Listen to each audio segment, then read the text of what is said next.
Episode 14 की starting में ओंडेल ये सोचते हुए मार्केट से आ रहा था कि क्या वो सच में भूत से बात तो नहीं कर रहा है ना। तो ओंडेल बोलता है इसका मतलब नानयोन इस वर्ल्ड में बिलोंग नहीं करती है और उसे याद आता है सू का, जहाँ उसने बोला था कि वो एक दिन गायब हो जाएगी ना चाहते हुए भी। और इतना याद करके वो दौड़ के सू के तरफ निकलता है और द जनरल को सू को देख के जा रहे थे। तो सू इस मौका का फायदा उठा के बोलती है क्या तुम्हें अभी भी मैं एक पागल औरत ही दिख रही हूँ? तो तुम बिल्कुल सही हो पागल शॉर्टी, मैं वो पागल चुड़ैल हूँ जिसे तुम कभी पकड़ नहीं सकते हो। और बता दो को सू इमेजिनेशन में दिखती है, ये बात हमारी सू को भी पता है और वो इसका फायदा उठा के उसके साथ एक्ट कर रही थी कि अभी भी वो उसके इमेजिनेशन में ही है। तो को ये सुन के डर जाता है और इसी वक्त का फायदा उठा के सू वहाँ से निकल जाती है। और फिर जैसे वो अपनी आंख उठाता है वो देखता है सू वहाँ नहीं है और वो बाकी लोग से पूछने लगता है वो कहाँ गई। वो लोग बोलते हैं आपने ही तो उससे जाने दिया। और ये सुन के को उन्हें उसका पीछा करने को बोलता है और इधर सू अपनी जान बचा के भाग रही थी कि उसका शू भी वहीं छूट जाता है। और सू को याद आता है कि ओंडेल ने उसे वहीं रुकने को बोला था। ये याद करके वही जगह भागती है और इधर ओंडेल सू को ढूंढ रहा था और उसके बगल से को पार होता है सू की बातें करते हुए, जिससे ओंडेल को पता चल जाता है कि उसके वहाँ ना रहते हुए सू के साथ कुछ तो बुरा हुआ है। और को के वहाँ से जाते ही सू ओंडेल को पकड़ के पीछे के साइड लेकर आती है और बोलती है अब हम लोग सेफ है। तो ओंडेल बोलता है तुम वापस आ गई क्यों? तो सू बोलती है तुम मेरा वहाँ वेट कर रहे थे इसलिए। तो ओंडेल बोलता है कितना बेवकूफ हो सीरियसली। तो सू बोलती है मुझे लगा था मैं मरने वाली हूँ, मैं घबराई थी कि मैं मर जाऊंगी, बट उससे ज्यादा इससे घबराई हुई थी कि तुम परेशानी में ना चले जाओ। और वो अचानक से गिर जाती है और हम सब की नजर सू के पैर में जाती है जो खून से लथपथ थी। तो ओंडेल बोलता है ये तुम्हारे लिए बहुत टिपिकल है, अपने पैरों को देखो तुम। और हमारा ओंडेल सू की मरहम पट्टी करने लगता है। तो सू बोलती है मैं ठीक हूँ, ये बिल्कुल नहीं दुख रहा है। और ये सुन के ओंडेल उसे हक कर लेता है और हमारी सू के आंखों में आंसू देख पाते हैं। और अगेन हम लोग सू और ओंडेल को देखते हैं जहाँ ओंडेल उसे पिगी बैग राइड देकर लेके जा रहा होता है। यहाँ सू उसे ये करने से काफी मना कर रही होती है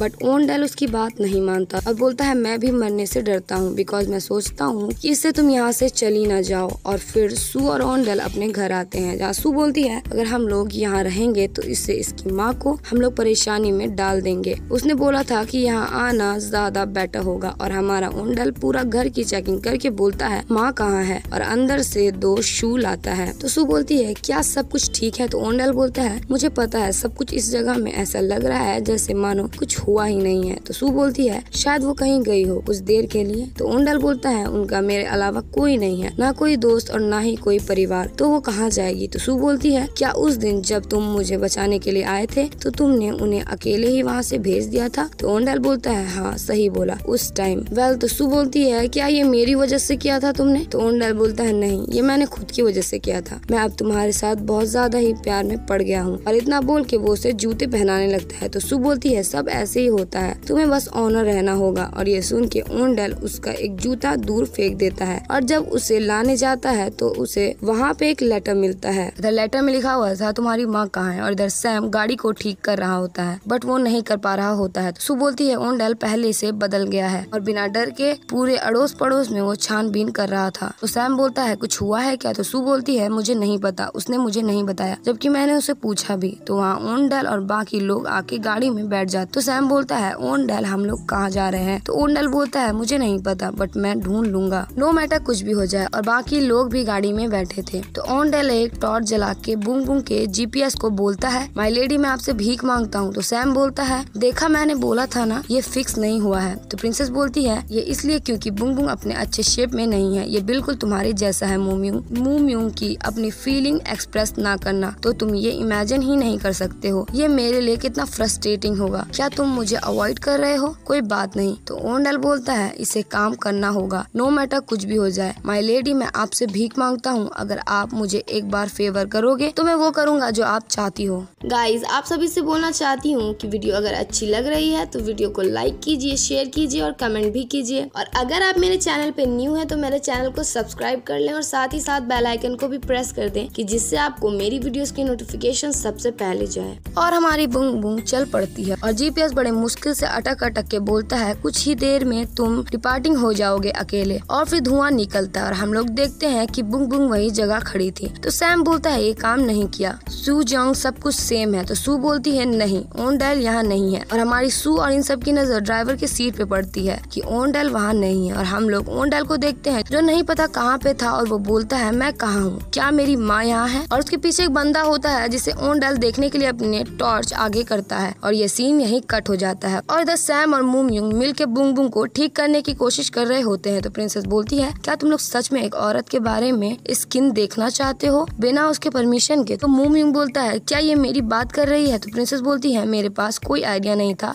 कि तुम एक लेडीज आदमी, और इतना बोल के वो गुस्से में वहाँ से चली जाती है। तो सैम बोलता है सीरियसली कुछ बोलो, उसे कोई फर्क नहीं पड़ता, ओनडेल गायब हो गया है तो वो बस अनहैप्पी है, बस तुम्हारी वजह से। सो जो भी तुम उसके साथ कर रहे हो इसका मतलब क्या है सिर्फ वो ही देख सकती है। तुम क्या हो उसके लिए, वो चाहती है कि तुम उसके लवर बनो पर तुम उसके क्लोज जाते ही नहीं हो जितना वो चाहती है। तो मूम युंग बोलती है उसका लवर सीरियसली। और वो सैम बुंग बुंग को ठीक करने लगता है जिससे धुआं निकलना स्टार्ट हो जाता है और सैम उससे माफी मांगने लगता है। और फिर हम लोग सू को देखते हैं जो बुंग बुंग के अंदर आकर बोलती है उसे वापस कर दो, मैंने बोला उसे वापस कर दो। ओनडेल कहाँ है, वो कहाँ है, मुझे भी वहाँ लेकर चलो प्लीज, मैं तुमसे भीख मांगती हूँ। वो जैसा था उसे वैसे ही वापस कर दो बिना उसे हर्ट करे और बिना उसे परेशान करे। मैं सिर्फ एक चीज कर सकती हूँ, वो है मैं तुमसे भीख मांग सकती हूँ प्लीज। और फिर सू के मोबाइल में उसके सीईओ का 32 वॉइस मैसेज आता है और वो वॉइस मैसेज ऑन करती है जिसमें सीईओ बोल रहे थे सू जंग ये मैं हूँ, क्या तुमने अच्छे से खाना खाया, ज्यादा चिकन के पैर मत खाना, तुम्हें मैं अच्छे से जानता हूँ, तुम्हारी दादी माँ के जाने के बाद मैं ही सिर्फ अकेला बचा था तुम्हारे पास। बेसिकली हम लोग एक परिवार है, मेरी जिंदगी तुम्हारे बिना बहुत डेलीगेट फुल है, मेरी भारी बर्डन मेरे चेस्ट को चढ़कर चली गई, मैं अब ज्यादा अच्छे से सोता हूँ और मेरी वेट भी काफी बढ़ गई है। सो तुम जहाँ भी हो और बाकियों से छिप रही हो, यहाँ तक कि मुझे भी नहीं पता कि तुम कहाँ हो, मैं श्योर नहीं हूँ कि तुम जहाँ हो वहाँ कितने टाइम और रहोगी, मेरी जिंदगी यहाँ ग्रेट है। सो तुम जितना चाहो तुम वहाँ उतना रह सकती हो और उसके बाद वापस आ जाना। अगर तुम मोटी भी हो जाओगी तो कोई बात नहीं है,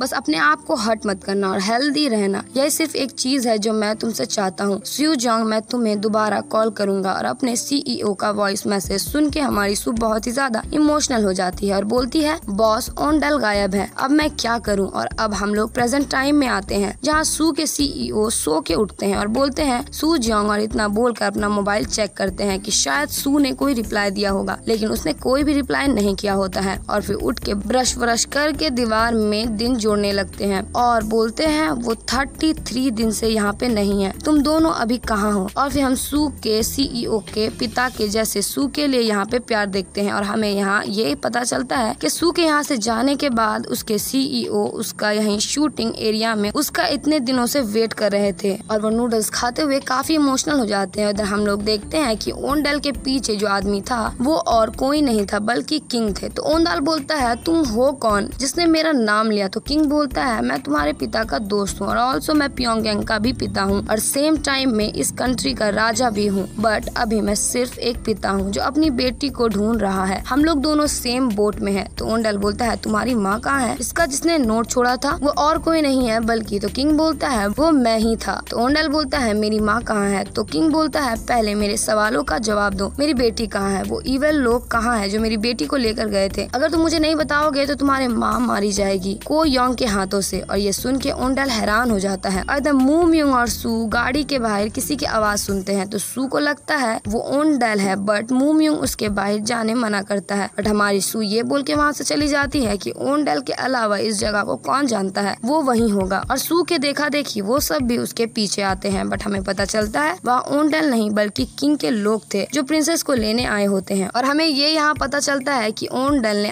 अपनी माँ को बचाने के लिए प्रिंसेस का ठिकाना किंग को बता दिया होता है। और ये सब देख सैम और सू बुंग बुंग के तरफ भागते हैं बट बाहर आके पता चलता है कि बुंग बुंग वहाँ नहीं है। और इसी के साथ इस एपिसोड की एंडिंग हो जाती है। So thank you for watching my this episode.